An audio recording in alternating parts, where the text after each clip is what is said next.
Hello, I'm Peter Johnson, ASIAL's Compliance and Regulatory Affairs Advisor. We provide this presentation to reflect upon the changes to the Victorian Private Security Act. The majority of the amendments from the Private Security Act Amendment Bill 2024 will be introduced on the 19th of June 2025 and amend the Victorian Private Security Act. Some amendments, although in legislation, will not commence or be in force until the Chief Commissioner, via the Licensing and Regulation Division, introduces or approves processes, procedures, or templates to enable legislative compliance. It is recommended that you do refer to the LRD website, where they provide updates on and how the amending legislation impacts upon their administrative processes and how the amendments impact upon the operation of the Act.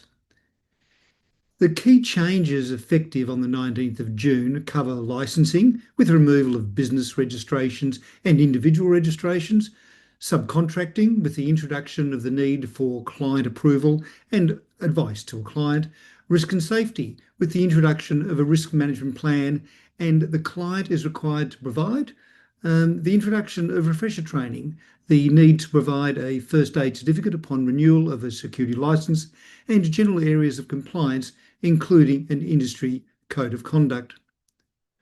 From the 19th of June, registrations are abolished and all security activities will require a security licence. From that date, any business or individual who holds a security registration will be required to change to a security business licence or individual security licence, and that change needs to be before the 19th of June 2026. The change from a registration to a licence will require a new application and include the need for fingerprints and probity checks. The change is needed to be actioned prior to the renewal date of any registration between 19 June 2025 and the 19th of June 2026, and all registrations must be changed to a licence even if the renewal date is post 19 June 2026. Individuals operating as independent contractors, that are those that are operating on a personal ABN and an individual licence or registration, will be required to apply for a security business licence and also hold an individual security licence for the required security activity. If those independent contractors do not want to apply for a security business licence, they may need to reconsider their status from an independent contractor to be an employee of a licensed security business. Current independent contractors will have 6 months to obtain a security business licence from the 19th of June 2025. Mandatory refresher training will be introduced and required for the renewal of a crowd control, bodyguard and security licences. Refresher training will be delivered via an online process as approved by the Chief Commissioner. LRD is actively engaging with industry for the development of training and assessment material and the management of the LRD approved process. LRD have selected the online process to suitably manage costs for the individual and to provide ease of access. LRD will advise industry of the commencement date for the refresher training for licence renewals, although some delay is expected. In addition to the refresher training, the amending legislation requires all licence holders to provide a current first aid certificate upon renewal of their security licence. LRD's advice includes the need for business licence holders to also meet the requirements to hold a first aid certificate upon renewal of a licence. The first aid certificate is required to be dated within 3 years prior to the security licence renewal date. The amendments provide for some easing of licensing administrative processes, including removal of the need for referees for a licence application and no need for a business licence to place a newspaper advertisement publishing the intended licence application. The legislative changes introduced an enforcement code of conduct for licence holders. The Chief Commissioner is required to establish and approve the Code of Conduct, and if a licensee contravenes the Code of Conduct, the Chief Commissioner may hold a disciplinary inquiry with the potential to impact upon a person or an organisation to retain a licence. LRD will advise the process for the introduction and compliance with the Code of Conduct. The complaint process within the legislation has been expanded, with any person now able to lodge a complaint against the licence holder within 3 months of the alleged conduct. A major change to the legislation is that clients will now be responsible to prepare a risk management plan when security are employed or engaged to provide a security activity. Although the legislation is broad, interpretation of the legislation and reference to the Police Minister's second reading of the bill when it passed through Parliament certainly places the responsibility for the preparation of the risk management plan upon the client. Although the requirement for a risk management plan covers all security activities, it is the responsibility of the Chief Commissioner to establish and approve a risk management plan template.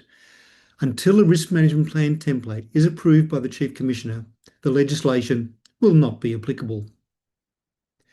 Although the risk management plan is a client responsibility, it does not take away the responsibility for all security employers to provide a safe workplace. It is recognised that security providers will need to assist and support clients for them to be compliant with the legislative requirements. The legislation requires the risk management plan to be produced at least 1 day before the security activity is to commence, include details as required in the template, and be distributed to each person rostered to undertake the security activity. As can be appreciated, challenges will exist for the client to provide the risk management plan to all rostered security personnel. Outside the situation where a client directly employs a licensed security personnel, a client will need the support of the security business with the identification of the rostered staff and distribution of the risk management plan. It is anticipated that LRD will initially introduce a risk management plan template for security guard, crowd control, and bodyguard security activities. Another major change to the legislation is the introduction of subcontracting rules. For all circumstances where a security business, the principal security provider, uses a subcontractor, they are required to obtain the express consent from the client to use subcontractors, and that has to be at least 1 day before the security service is provided. Express consent means some form of written consent. Written consent extends to electronic communication that is able to be read and understood to confirm the client's consent. The client is to be provided with the name and license number of the provided subcontractors within 1 day of the start of the security activity. Providing subcontractor details to the client includes not only the business name and license number, but also the names and license numbers of the individuals rostered to undertake the security activity. The legislation does provide for security activities that are required to be provided on short notice, being those services to be provided within 24 hours. In such circumstances, the principal contractor must within 3 days obtain the consent from the client for the engagement of a subcontractor and provide to the client the name and license numbers of the subcontractor organisation and the individuals rostered to perform the activity. Some exemptions do exist where investigators are engaged by the principal security provider or as a subcontractor, where the investigation or the safety of the investigator would be compromised. The legislation imposes additional compliance requirements on the principals and subcontractors where the engagement of further subcontractors are required. This includes client consent. ASIAL will continue to engage with LRD and represent ASIAL members and the industry in understanding the implementation and interpretation of the new legislative provisions. On July 23, 2025, ASIAL will host the regulator at an ASIAL industry breakfast briefing and provide those present with an opportunity to engage with the regulator in an extended question and answer session. We draw your attention to the ASIAL members' guidance document relating to the proposed amendments and remind you to access the ASIAL website and the LRD website for further information.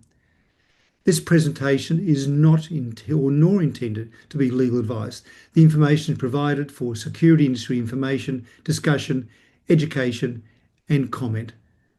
Thank you very much.